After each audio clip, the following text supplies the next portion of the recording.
Hi, hello. Today is the 2nd of October. I want to welcome you to Black History Month, second day. And just to, in quotes, as I always say, it's Black History Truths.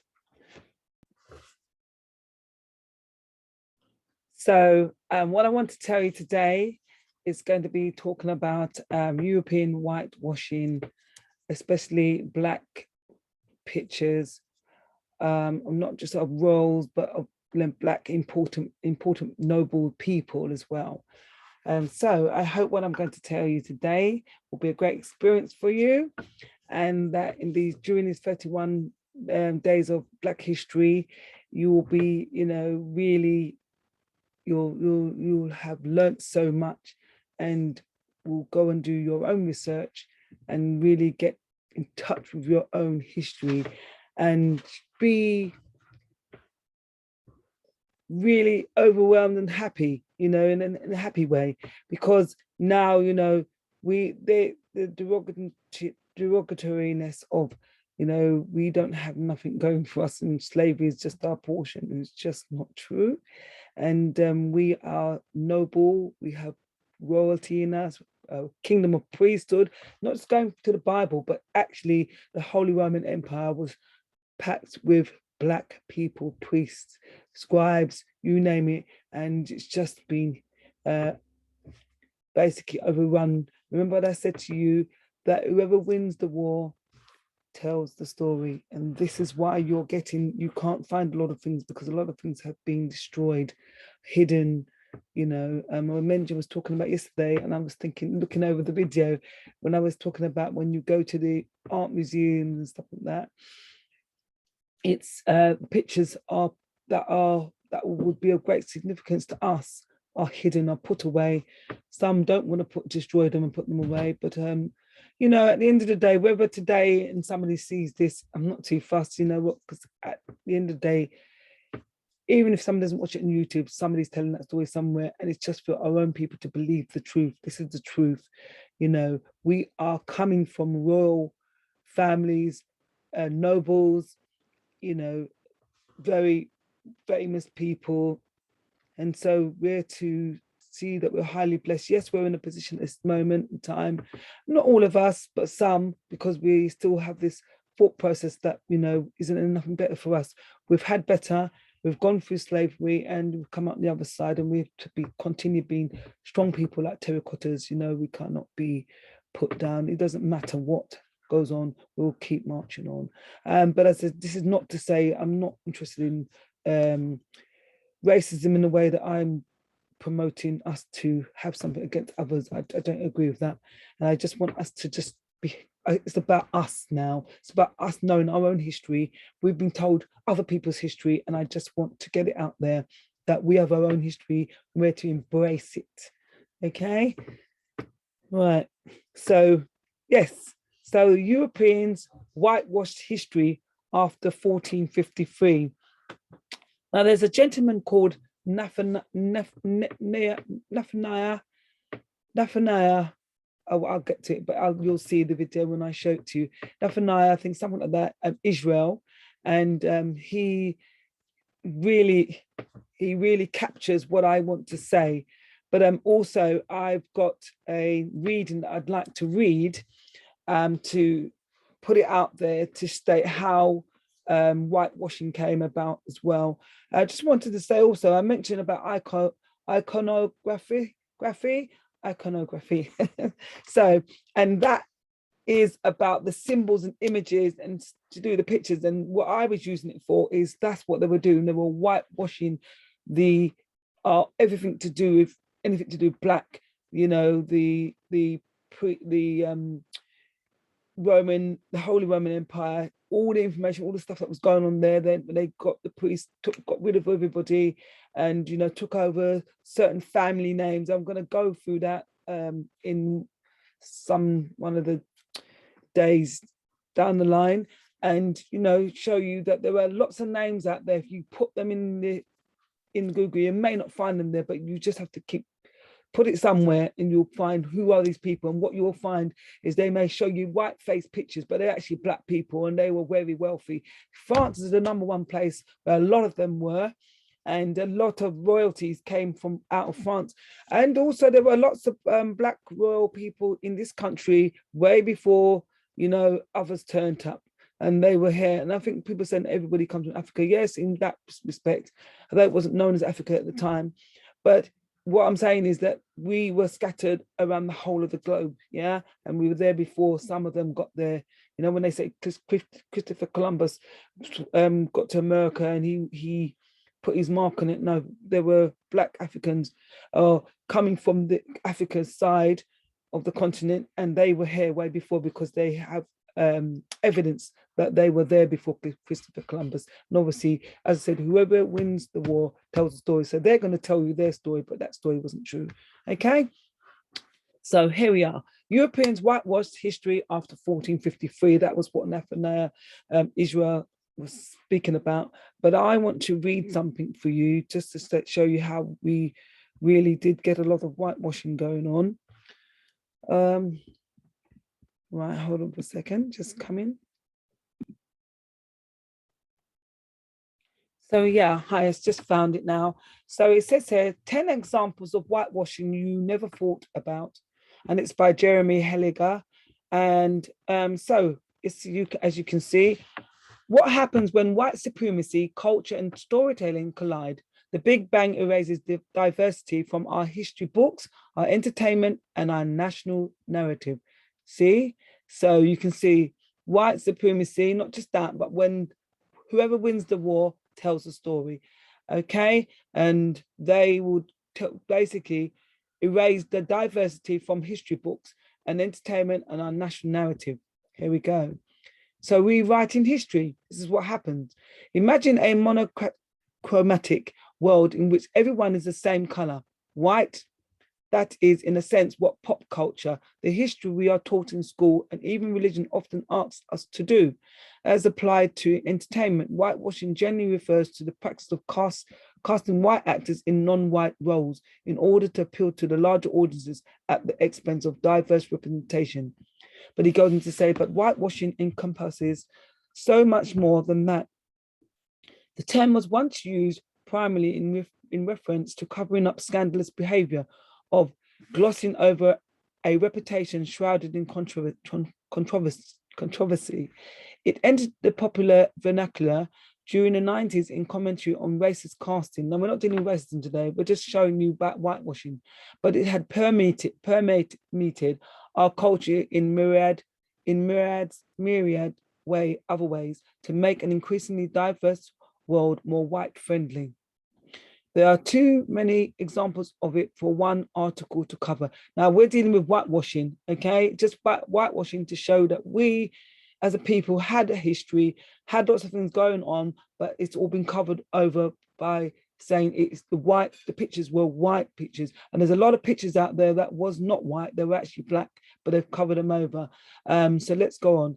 So instead of a master list, here are 10 areas of our culture where whitewashing frequently happens. Some of them are so ingrained we may not even realize that people of color have been written out of their own narratives. And this is what I'm trying to say to you.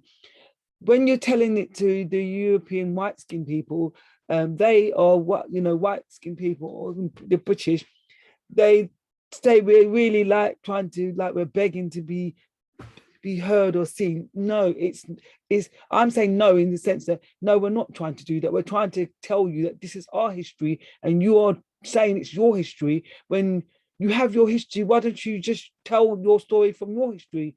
But because I just find it very strange that, why are you coloring over everything to do with black people? If you win the war, you tell your story, and over there it's almost like something's being threatened, or I'm thinking, hey, look, we're not interested in your culture or what you're doing, not in a bad way. What we're saying, we want to know what our culture is and what we're all about, but at the same time we can assimilate and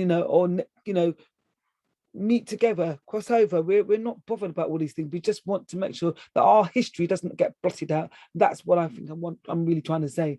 So he says some of them are so ingrained. So this is what I'm saying. The things that they're white skinned have been seen, it's so ingrained in them that they think this is definitely their story. And I say, no, it's not your story. It's our story. A lot of things when I begin to start talking, and you have just been told that story is yours. That's why I said, what is the truth when it comes to another nation taking over your culture, your country, and everything? They're going to tell you this is the truth because this is what happened. When really, no, it's not what happened. The truth of the matter is it belongs to that nation over there.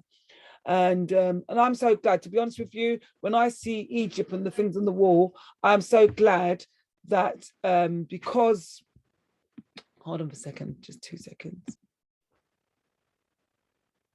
Yeah, so what I'm saying is because of the wall, it shows you there were black people, though the nation now are very light-skinned people, that you can't hide that. So that being, it's almost like, oh, that doesn't belong to us. But, at the end of the day, they were still black and they built the pyramids. And so coming on, so whitewashing. So yeah, so whitewashing often takes the form of cultural appropriation. And here are some examples of that often misunderstood concept. So you see this picture here, very interesting. You've got the Madonna, the real one. She's actually black with the baby Jesus. She's actually black. We say Jesus because that's what they told us his name was. But, at the end of the day, we're not going to go over that at the moment. So, sorry. So, yeah. So yeah, the baby, Madonna, they call it the Madonna, but so what we're saying is that the woman and the child was actually a black woman and a black child, and that was also seen in a picture. I think they said it was in the Vatican they found it, or in, not sure exactly where, some art gallery hidden at the back, and the white picture put up. So I'm not trying to make that the white nation look bad. I'm just saying that your nation has won a war and given you the story they want you to have. What happened when they were whitewashing everything? There's lots of wars went on and things were going down for the black nation when they were ruling in the Holy Roman Empire, and royalties, nobles in this country, and these sort of things happened up to the 15th century, coming up to where King James, you get Charles I and Charles II.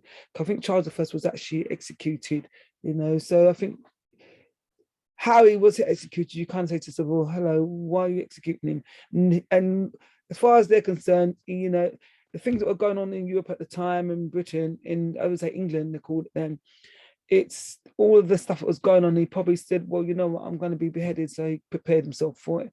You should read a story, if you can find a proper accurate story that talks about these roles and what happened, why they were no longer on the throne. And people thinking Meghan was the first black person coming into the royal family, when I know the Queen and others probably know that's not really true.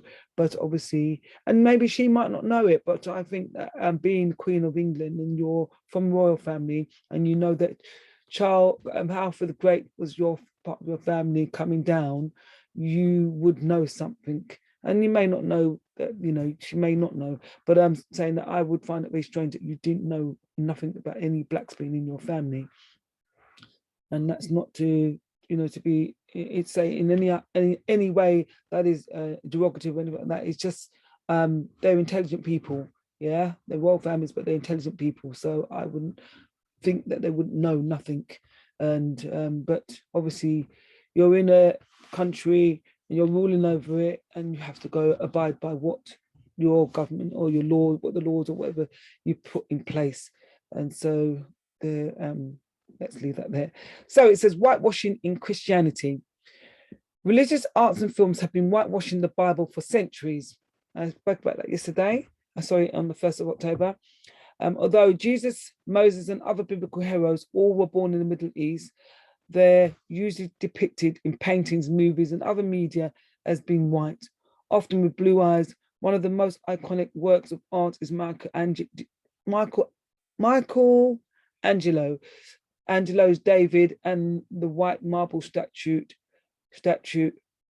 presents the Hebrew king as someone you might find at a Scandinavian bathhouse. In essence, the Europeanization and Americanization of the Bible have made Christianity an all-white affair.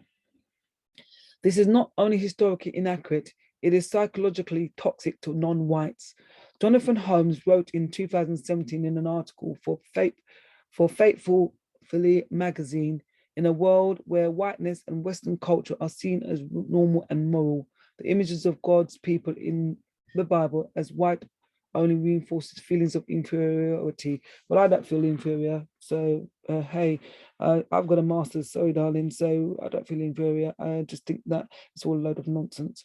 And we need to sort of talk truth and use accuracies and teach people the right thing so that young people coming up will know, okay, Black young people know their history and the white young children know the history, and they know about both cultures and not history.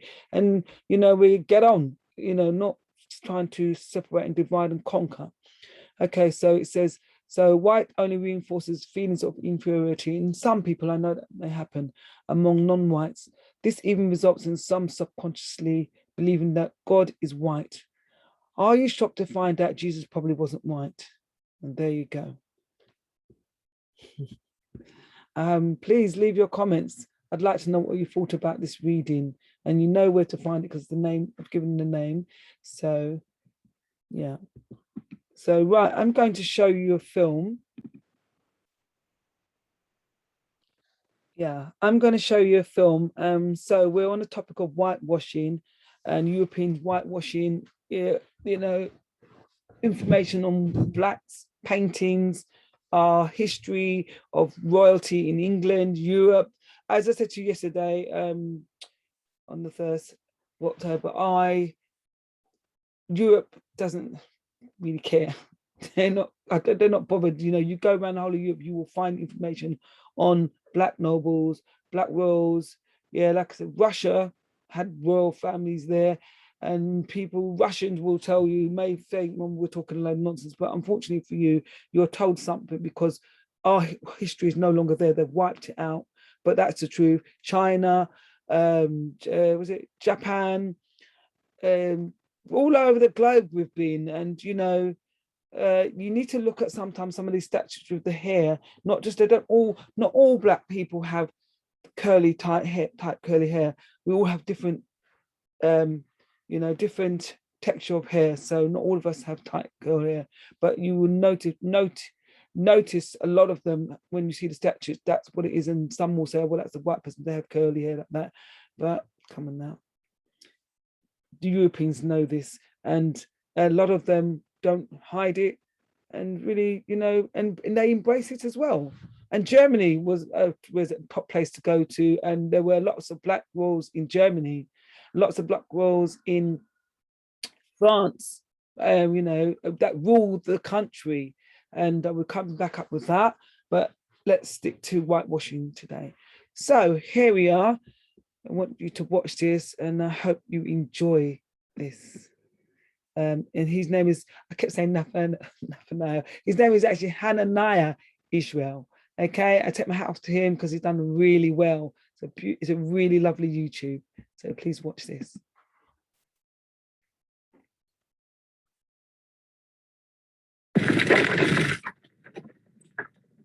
Septimius Severus.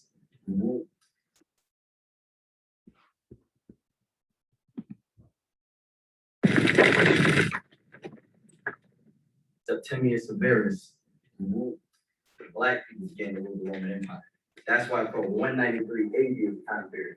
Then 1453, the fall of Constantinople by Ottoman Turks. That's when the Europeans began to close up. That's when the Europeans began to come back in power, the Caucasians, because what? They dwelt in an area called the Caucasus Mountains. So remember this, Rome, 193 AD, they come back in power in 1453. So the project is iconoclasm. That means breaker of images. So we're gonna read through these books. In 10 minutes. Okay. We're gonna go to the book called The Icon, page 126. I had to write this down. It's a lot of pages, a lot of pages, a lot of pages. And real quick, we're gonna relate this back to the Bible. So page 126, right here. I'm gonna show the pictures and I'm gonna pass it down. So everybody pass it on, all right?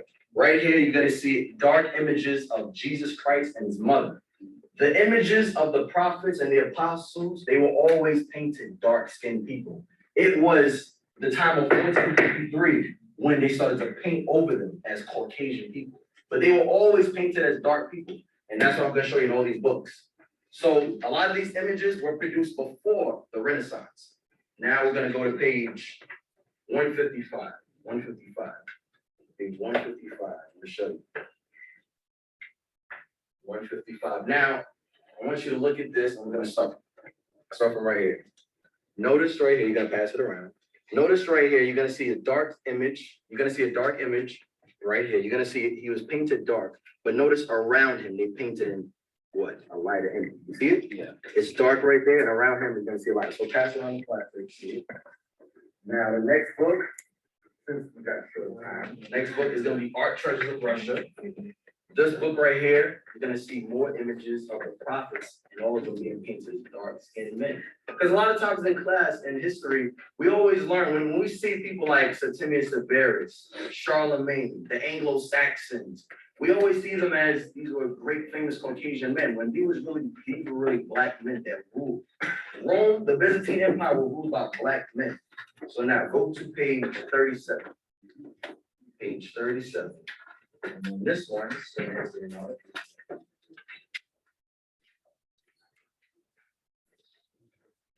right here, you see the front, you see the Archangel Michael in the middle, Jesus Christ, right next to him is Gabriel. What color are they painted? They painted very dark. But in many books after 1453, they painted white. Why?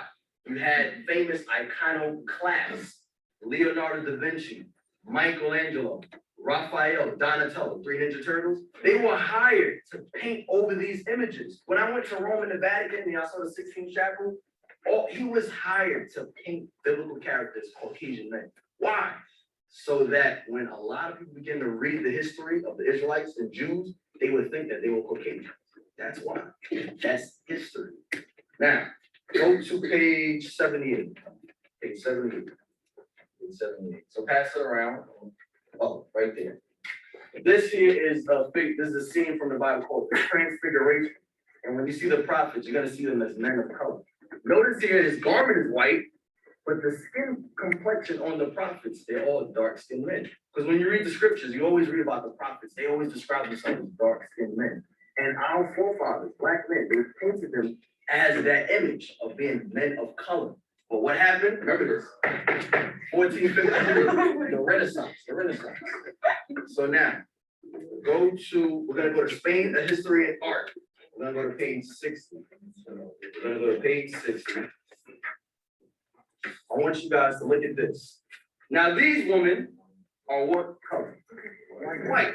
What color are their fingertips? Black. Wow, they got their fingertips dipped in chocolate? No, they weren't dipped in chocolate. They were hired to paint over the images. Why their fingertips black, but their skin is white? Because they had iconoclasts. 1453, paint over these images. When I went to the Louvre in Paris, a lot of the biblical images throughout the museum, white. Then there was a back room. And when I went inside that room, I seen a lot of dark-skinned images. I seen icons. And I was like, Dad, they got all these images in the back room, but in the open area when you're walking through, you see all these images, Caucasian men, famous Caucasian men, you would think. But in the back room, smaller area, you see images that, what I'm showing you, dark images, all right? So, wait, where's the book, The Icon? Right when you finish, pass it back up. There's something I want to read. I'm not gonna be able to go through every page. Now I'm gonna show you Queen Elizabeth. No problem. Queen Elizabeth, I'm gonna show you something. Page 77. I'll show you right here. Right here is Henry VIII. Right there. Okay, good. Thank you. Go to page. This is the icon of Constantinople. Right here is King Henry VIII. King Henry VIII, if you type it on Wikipedia, you're gonna see a Caucasian man. That's what you're gonna see, a Caucasian man. This is Henry VIII, he's a black man. Famous king, black man, but you see them as a Caucasian man. Guess who this is in the middle? Queen Elizabeth I. She's a black woman. This is Queen Elizabeth I. What happened? 1453. Whitewashed all images. That's what happened. They whitewashed history. So pass that around. Pass that around. So now we're gonna read. No, just right here in the beginning. So right here in the beginning. Almost finished. Almost finished. Read this part where it says, "It may seem daring." Right here. Wait, no. Start from iconoclasm. It's iconoclasm. Mm-hmm.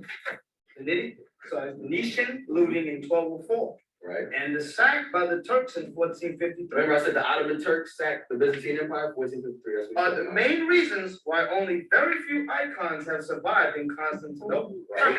It may seem daring, therefore, to write an entire chapter on the icons of the capital. Right. Yet the situation is not quite so hopeless. The situation of a lot of these icons with dark-skinned people, it's not so hopeless. Why? Because there are still some images that survive. That's why I'm able to show you these dark-skinned images. They didn't whitewash every painting because it was too many. Read on. It says icons existed not only as panel paintings, Right. but also as frescoes and wall mosaics, Right. some of which have emerged from layers of whitewash, They've emerged from what? layers Layers of whitewash. That's why when I showed you that Christian woman, she had her image around there. She was all painted white, but her fingertips were black. Why? Because a lot of times they didn't finish whitewashing these images. Now that's what I wanted. Real quick, almost finished, bro. Almost finished. Almost finished. This is page 116. Guess who this is? Spartacus. Spartacus. This is found in Tel Aviv, 1954. He's a black man. But why do we always see him as Caucasian men? Whitewashing. That's why. This is Spartacus. You can pass the book. You can pass the book. And one more. Two more points. Go to page 77. This is the Oxford, oldest English university. The Oxford Illustrated History of Medieval Europe. We're gonna go to page 77, and we're going to look on the wall. Almost back, page 77. I think it's 77. Oh, 177, I'm sorry, 177. Right here. I want you guys to look at this. This is Hosea, Daniel, King David, and Daniel, Hosea, Jonah, King David. What color they painted? Brown, black, right, brown men. Guess when this was before 1453? This is the remarkable windows at Augsburg Cathedral. So you guys can pass that around. Here you go. Now we're gonna read one scripture to show why it happened in history. Okay, thank you. First Maccabees. In the Holy Bible, we have a book called the Apocrypha. The Apocrypha was taken out of the Holy Bible in the 1700s by the Protestant Church. The Apocrypha, you can get a King James Version Bible, 1611, you'll see the Apocrypha in it. This Bible has the Apocrypha in it. It cost me a great deal of money, but it has it, it's still in it. So read first Maccabees chapter 1. First Maccabees 1. First Maccabees. We're gonna read about Alexander the Great, and we're gonna read about what the Greeks did when they took the records of the Bible. First Maccabees chapter 1 and verse 1.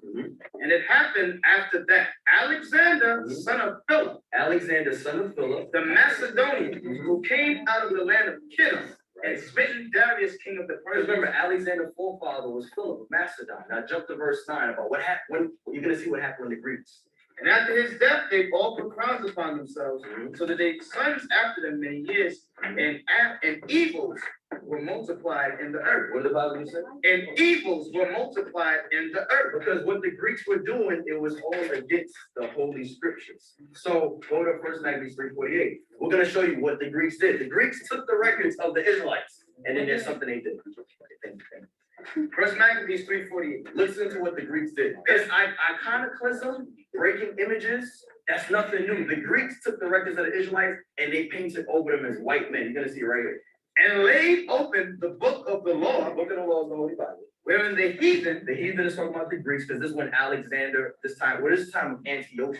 but it's from chapter 1, it's talking about Alexander the Great. Chapter 3 goes in the time of Antiochus. He came out of the line of Seleucus, one of Alexander the Great's 4 generals. Come on. Wherein the heathen had sought to paint the likeness of their images. That's what they did. They took the records of the Israelites, and what they do? Paint the likeness of their images. Here it is in this called Our Living Bible. Israelite priests painted black men. These are Jews, black men.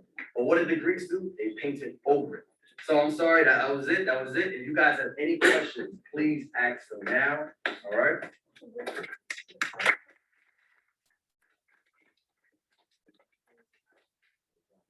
Any questions? Any questions? Any questions? Yes. Was this only in America that they really did this? No. They did this throughout all of Europe. They did this No, throughout- but I mean, like, That question's irrelevant. This didn't happen, he's not no, talking about when I America. say Right, only right. in America, I mean, like, are there more pictures that are shown throughout the world that do have darker skin? Well, that's what he's talking about. Right. That's exactly what I was Now, showing. look at Because like this book, Art Churches of Russia, in this book, Art Churches of Russia, you see dark skin images all over throughout Russia. Because when you look up the history of the slave trade, they took a lot of slaves from Russia. Why was slaves in Russia? Because black people ruled Russia at one point in time. The reason why. They have pictures of. Yeah, a lot of these areas they're there. Because the reason why they called it the Dark Ages is because dark people ruled. So they called it the Dark Ages. That's why. But when they came back in power, 1453, they overthrew everything. Any other questions? Henry VIII, and Elizabeth first, are you talking about England? Exactly. Any other questions? No other questions? I know you got a question. What's your question? You're basically saying all the rulers in according to that group, all the prophecies were all black. All dark skin. Right. I hope that you enjoyed that video. When I listened to that, I thought it was an amazing revelation. And there's so much more. I've got so much more. And tune in tomorrow, 3rd of October. And I've got the next week. Well, tune in tomorrow.